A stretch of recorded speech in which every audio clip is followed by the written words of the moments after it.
Continuamos en Enfoque Matinal. Esto en términos gastronómicos es bocato di cardenale, pero en términos periodísticos se llama plato fuerte. No todos los días uno tiene la oportunidad de entrevistar, dialogar, conversar con el ministro de Economía, pero no solamente con el ministro de Economía, también hablemos de la frontera con una de las personas mejor amuebladas y más conocedoras del tema. Es la directora del Observatorio precisamente de la zona fronteriza, doña Rosa Hilda Vélez. Bienvenido Isidoro Santana, ministro.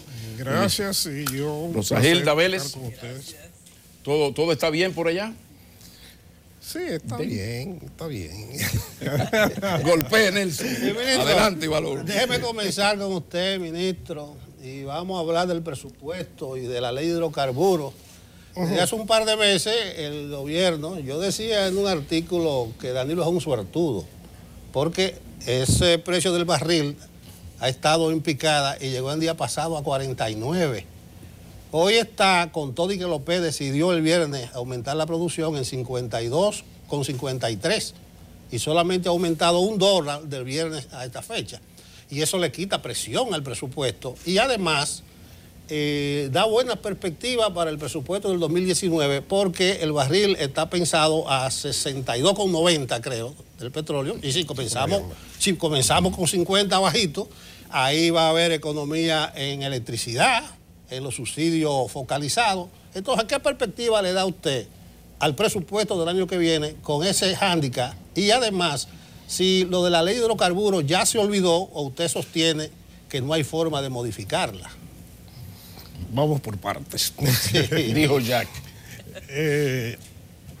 No, yo creo que al país le viene muy bien que el precio del petróleo baje. No es algo que estamos seguros de que se va a sostener a lo largo del año, porque la verdad es que si hay una cosa impredecible en esta vida es el precio de los combustibles. Acá se han equivocado todos los expertos sabidos y por haber en el mundo, prediciendo lo que va a pasar con el precio de los combustibles.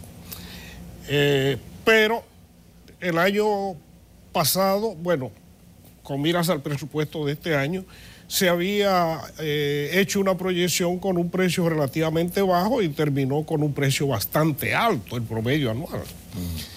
Ahora está resultando al revés y esperamos que así sea a lo largo del año 2019, que el precio sea mucho más bajo de lo que se había proyectado. Eso constituye un alivio desde el punto de vista presupuestario, desde el punto de vista no solo presupuestario, sino de los costos empresariales, de los costos para los hogares, de todo el mundo, porque no nos olvidemos que este es un país que depende extremadamente de combustibles fósiles, y que esto afecta prácticamente toda la vida nacional, no solo afecta al fisco. Al fisco lo afecta de múltiples formas, pero nos afecta a todos, por todos los lados diferentes. Ojalá que se mantuviera, ojalá que bajara más.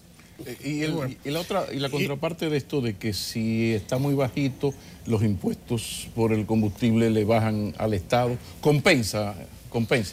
Normalmente aquí se aplica el dicho aquel de que si sube, sube y si baja, baja. Yo sí he sido defensor de ese impuesto y les voy a decir una cosa. Y explicarnos por qué. A propósito, en este momento se está celebrando en Polonia una cumbre por el clima. Previo a esa reunión, que yo debía estar allá en este momento, pero por algunas razones decidí enviar a un representante porque no podía. Pero estuve participando en la Asamblea del Banco Mundial y el Fondo Monetario hace un par de meses, que tuvo lugar en Indonesia, y en ella se hizo una reunión de ministros de Economía y Finanzas, tratando de analizar las opciones mediante las cuales se podrían aplicar instrumentos de política fiscal para contrarrestar el cambio climático.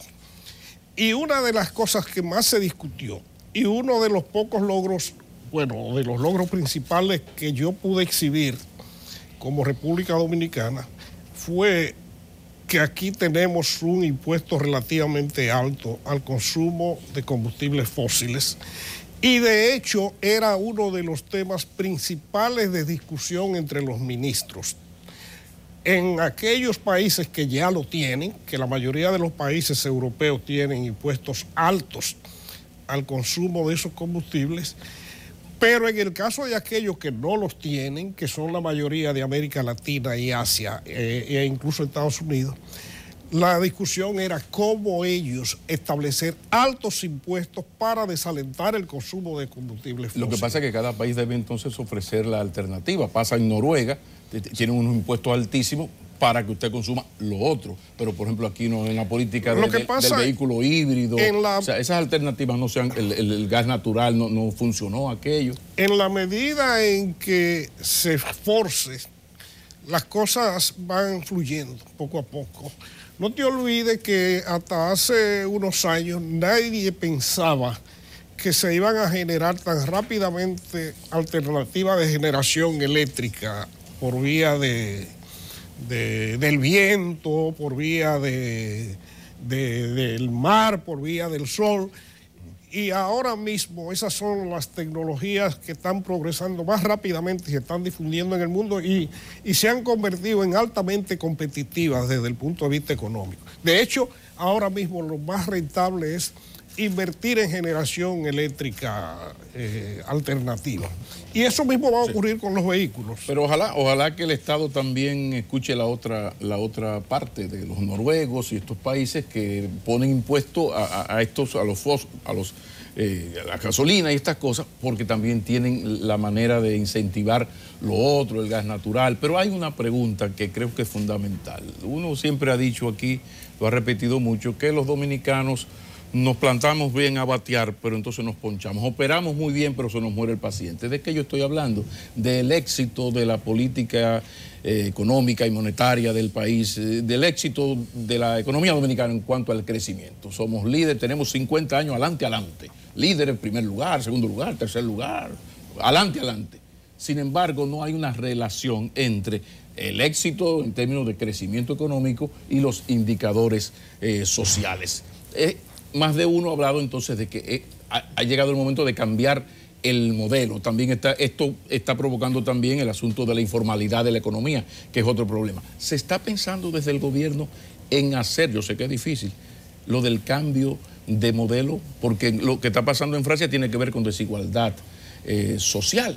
Entonces, ¿se está pensando desde el gobierno ver de qué manera quizás crecemos un poquito menos, qué sé yo, pero que hayan los resultados, los indicadores sociales sean mejores? Estoy pensando en maternidad, en mortalidad neomaterna, neonatal, por ahí, por favor. Sí, mira, yo creo que eso es una cosa en la cual estamos muy conscientes, los que estamos en las posiciones altas en el gobierno, de que deberíamos sentirnos muy contentos por el éxito macroeconómico, un éxito enorme y prolongado, como tú acabas de decir. Eso ha sido así y desde el punto de vista macroeconómico somos la envidia de América Latina. Ahora, ciertamente que ha sido un desempeño muy insatisfactorio desde el punto de vista social e institucional. Y yo creo que en eso es algo en que hemos venido avanzando no con la celeridad que quisiéramos. Hay muchas limitaciones, pero el país, justamente con miras a tratar de reorientar ese modelo, discutió y aprobó su estrategia nacional de desarrollo. La estrategia prevé cambiar muchas cosas, incluso en todo lo institucional. No todo se ha avanzado como uno quisiera. En el plano económico también orientado a conseguir una economía más competitiva, porque déjeme decirle una cosa. Lo fundamental para tú lograr un desarrollo más equitativo es que la economía compita mejor.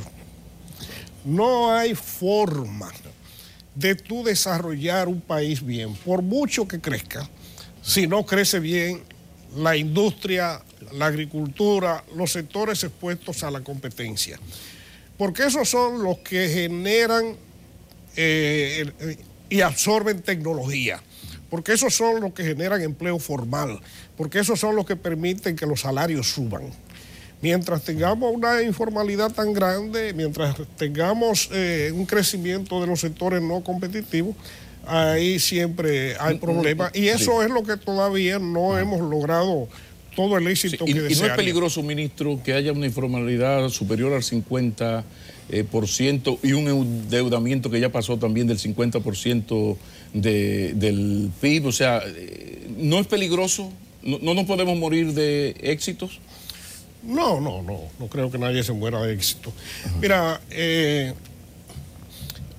hay cosas, yo no puedo decir que son peligrosas, pero indeseables. Vamos a ser francos. Nadie quiere una economía con tanta informalidad. Eso el gobierno ha venido haciendo esfuerzos enormes para tratar de que las actividades económicas informales se formalicen. La sociedad dominicana culturalmente es informal.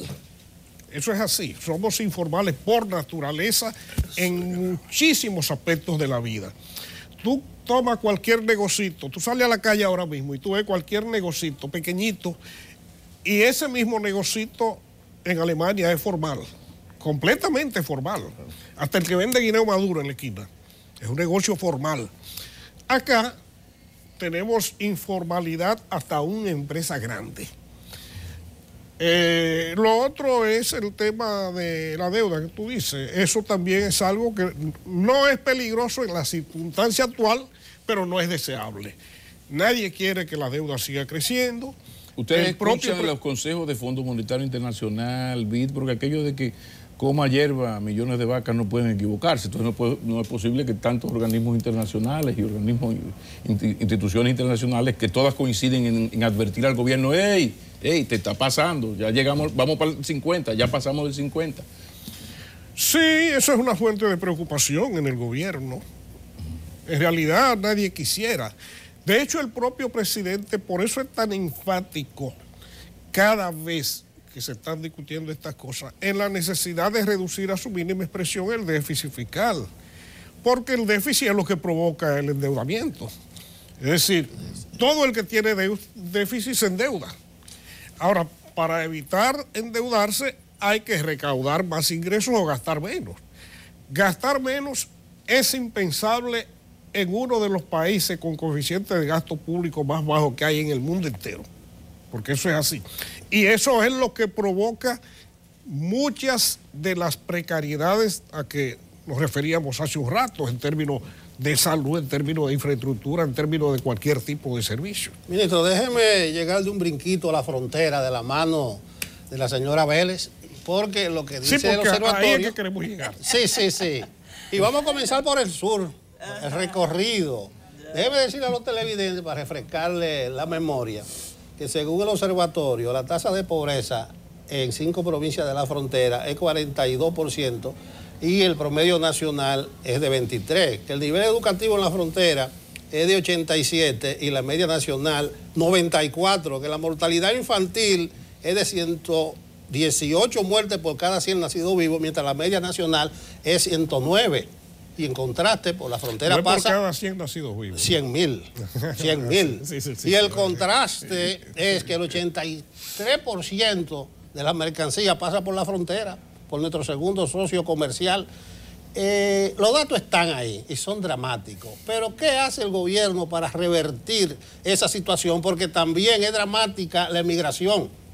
La gente se está yendo de la frontera y según el dominicano común se le estamos dejando a los haitianos. Efectivamente. Bueno, parte de lo que es el objetivo de este observatorio de la zona fronteriza es un poco visualizar lo que está pasando en la frontera. En la estrategia tenemos contemplado el objetivo de promover el desarrollo sostenible de la zona fronteriza.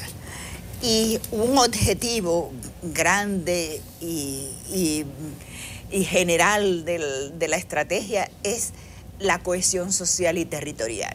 Quiere decir que aparte de esas diferencias que hablábamos en términos sociales, de que si hay de primera y de segunda por condiciones de vida, en la frontera tenemos entonces una diferenciación en términos de las provincias. Las provincias fronterizas están entre las provincias más pobres del país y son provincias expulsoras de población. La República Dominicana tiene una tendencia de envejecimiento de la población porque, bueno, la esperanza de vida se ha alargado y tenemos menos nacimiento, ¿no? Pero en la frontera eso es mayor. Quiere decir el envejecimiento que el grupo poblacional de los ocupados, de la población económicamente activa, para 2050 va a ser mayor que los dependientes, los niños y los mayores, ¿no? Y en la frontera esa situación es mucho más grave, porque los jóvenes se van buscando oportunidades. Entonces, justamente lo que queremos hacer a través del espacio, que es un espacio académico institucional, el espacio del observatorio, es ¿qué pasa en la frontera? ¿Cuáles son el potencial económico que tiene la frontera? El potencial de sus recursos productivos, el potencial de sus recursos humanos, ¿no? Y cómo hacer alianzas con el sector privado para que el potencial de inversión se haga efectiva. Y solo con inversión entonces nosotros aumentaremos la capacidad de ocupación, la capacidad de empleo. Pero ¿cómo incentivar esa inversión? Si el mismo observatorio dice que solamente 4.5% de establecimientos turísticos están instalados en la zona fronteriza. O sea, ¿por dónde va a venir el incentivo? El incentivo, ha habido incentivo.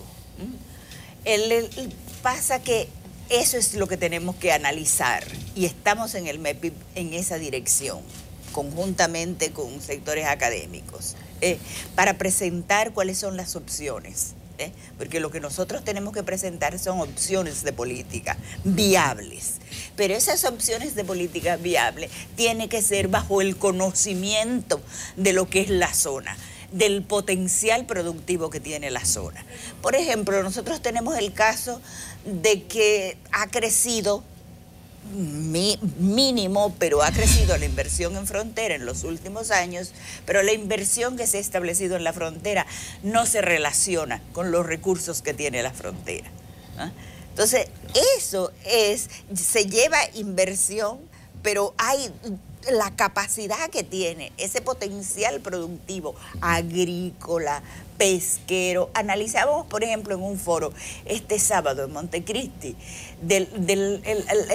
la capacidad que tiene la agricultura en Montecristi, la capacidad que tiene la pesca en Montecristi, el potencial turístico que tiene Montecristi, y así otras de las provincias fronterizas. Entonces, bueno, por favor. No, entonces, ¿qué se requiere? Bueno, entonces eso es lo que nosotros queremos, abrir un foro, de manera que se sienten los estudiosos, los académicos, que el sector privado dé su opinión y entonces le presentemos en conjunto opciones de política para el desarrollo de la frontera. Precisamente, CDN le ha dado una cobertura especial y este programa, y Nelson personalmente ha insistido mucho en este tema de la gran utilidad de este observatorio. Aquí todo está analizado, funglodizado, ya catalizado, todo está. Ahora el asunto es que, bueno, a partir de esta realidad que ustedes y la dirección de Rosa Hilda Vélez ahí es una garantía de que las cosas se estarán haciendo bien y habrá los datos. Ahora el asunto es a partir de esta realidad que ya se ha presentado así someramente, ¿no? Que es terrible. Tenemos también ahí, metámosle el problema de la dependencia de la economía dominicana de mano de obra, incluso indocumentada en buena medida. Pero ya esto va más allá del observatorio. Esto entra al ministerio y si estuviera el presidente Medina, le tocara al presidente Medina. A partir de la realidad que expresa y demuestra y estudia el observatorio, a partir de la dependencia de sectores como de la construcción, parte de la agricultura, de esa mano de obra indocumentada, ¿qué está haciendo el gobierno? ¿Qué va a hacer el gobierno? Porque aquí la semana pasada estuvo el senador de Pedernales, y la verdad es que es lamentable lo que está ocurriendo, por lo menos con esa provincia, y no es la que está peor. Por favor, ministro. Mira, déjame decirte, eso de la dependencia de mano de obra inmigrante y a veces de inmigración irregular, sí, es un fenómeno que se está dando en muchas partes del mundo en este momento. No es un fenómeno nada más que de la República Dominicana. Y es algo en lo cual se ha venido trabajando para regularizar, porque de hecho ya se regularizaron una gran cantidad de migrantes y se ha puesto mucho empeño en controlar el tráfico. Lo que pasa es que hasta ahora el Estado dominicano está negado a aplicar el código laboral a los empresarios que contratan indocumentados. No hay 5 empresarios sometidos a la justicia por violar el código laboral. Yo sé que no tiene que ver con economía, déjame decirte, pero lamentablemente el Estado dominicano es un Estado débil. Es un Estado débil y eso es algo documentado, diagnosticado desde hace mucho tiempo. Es un Estado que dicta leyes que después la gente no le hace muchos casos y no tiene las formas de hacerlas cumplir coercitivamente como se suele hacer en casi cualquier parte del mundo. Entre ellas esa misma. Seguramente la mayor parte de los capitalistas que contratan masivamente mano de obra inmigrante irregular y aún regular, esos capitalistas están muy conscientes de que están violando una ley, pero están conscientes de que difícilmente le llegue la mano de la justicia. Y por eso lo siguen haciendo. Y eso va generando la dependencia, porque la dependencia no es algo que surge así. De hecho, cuando se dice que son dependientes es porque se acostumbraron a eso. Sencillamente, si no tuvieran esa mano de obra ahí, tendrían que contratar mano de obra dominicana, lo único que los salarios serían diferentes. El problema es que el Estado, por alguna, me imagino que conveniencia electoral, por no afectar sectores poderosísimos. No necesariamente. O sea, el problema de los estudios, de los informes, de los diagnósticos, de las encuestas, es que develan una realidad, pero a veces la aplicación práctica no resulta fácil, incluso en este caso el 80-20, ese tipo de cosas. Entonces yo les pregunto, a partir de estos números, ustedes lo que sugieren es opciones de política, se necesitan nuevas leyes de incentivos, hay que modificar las vigentes, porque no veo claro cuál va a ser el punto de inflexión, vamos a decirlo así, para una nueva realidad en la frontera dominicana. Te voy a decir algo que yo he dicho muchas veces en muchos lugares diferentes. El problema de la República Dominicana es que nos acostumbramos, y eso viene ocurriendo desde la época de Trujillo, que la palabra incentivos se traduce como sinónimo de no pagar impuestos, como sinónimo de exoneración de impuestos.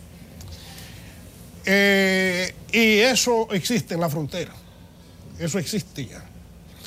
La Estrategia Nacional de Desarrollo manda que la República Dominicana discuta un pacto fiscal. El pacto fiscal tiene como propósito resolver gran parte de esos problemas de que veníamos hablando.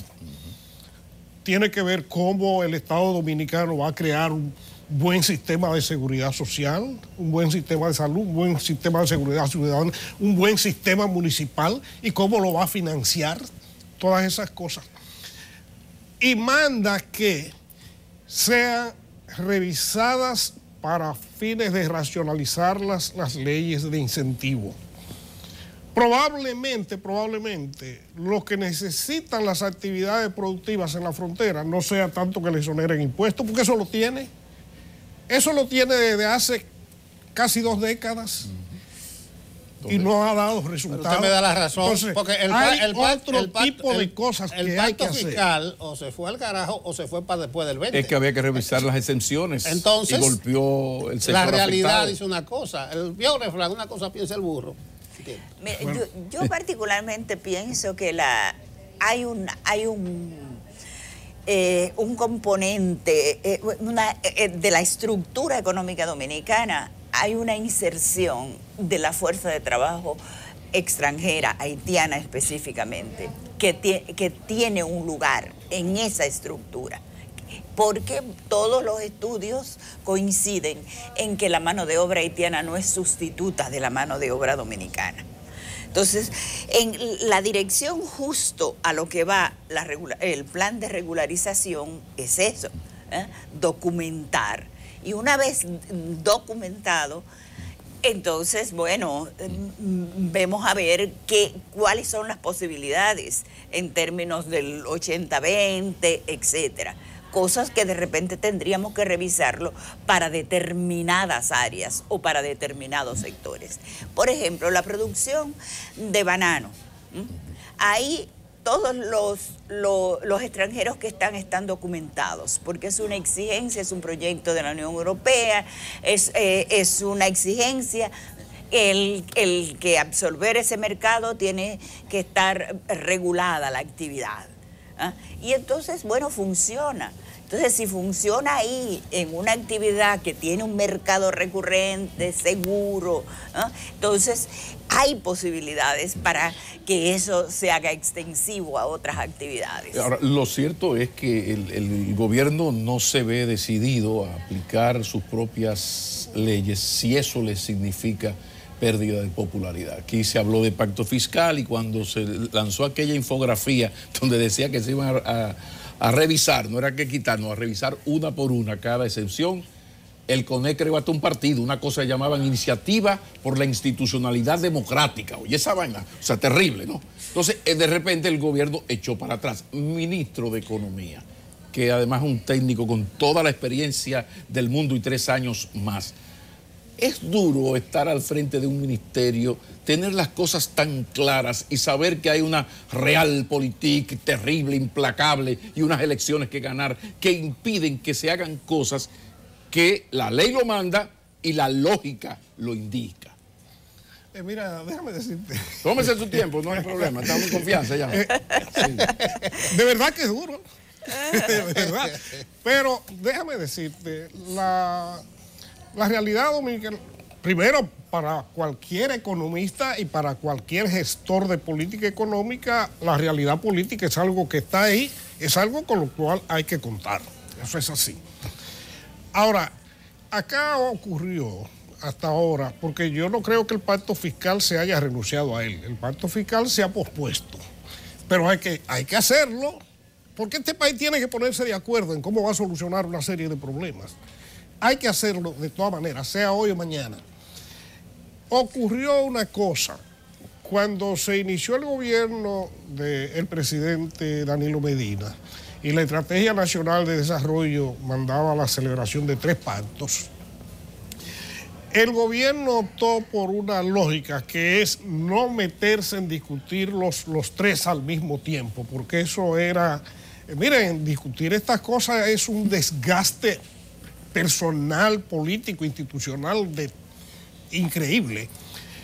Se comenzó con el pacto educativo muy exitoso. Se trabajó, se acordó, se aplicó, se están aplicando las cosas.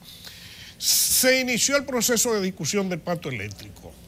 Esto se tomó demasiado tiempo y al final los resultados se tradujeron en acuerdos limitados, porque muchísima gente comenzó a plantear desacuerdos con muchísimas cosas y lamentablemente entendimos que un pacto tiene que ser un consenso universal en que todo el mundo tiene que estar de acuerdo con todas las cosas. Y no ocurrió así. Cuando se vino a terminar esto, ya era evidente que el presidente había entendido que iniciar un proceso nuevo, sobre todo mucho más complicado todavía, como el pacto fiscal, no era algo como posible políticamente durante este periodo de gobierno, y en eso avanzó el tiempo y ya llegamos a esta etapa sin eso. No hay tiempo para más. Políticamente indecente. Ay, la Realpolitik y sus garras. Doña Rosagilda Vélez, un placer tener por acá la directora del Observatorio Fronterizo. Y gracias, señor ministro Isidoro Santana, ministro de Economía del Estado Dominicano. Terminamos aquí esta entrevista, pero hay más. Seguimos en Enfoque Matinal. Muchísimas gracias. Muchísimas gracias.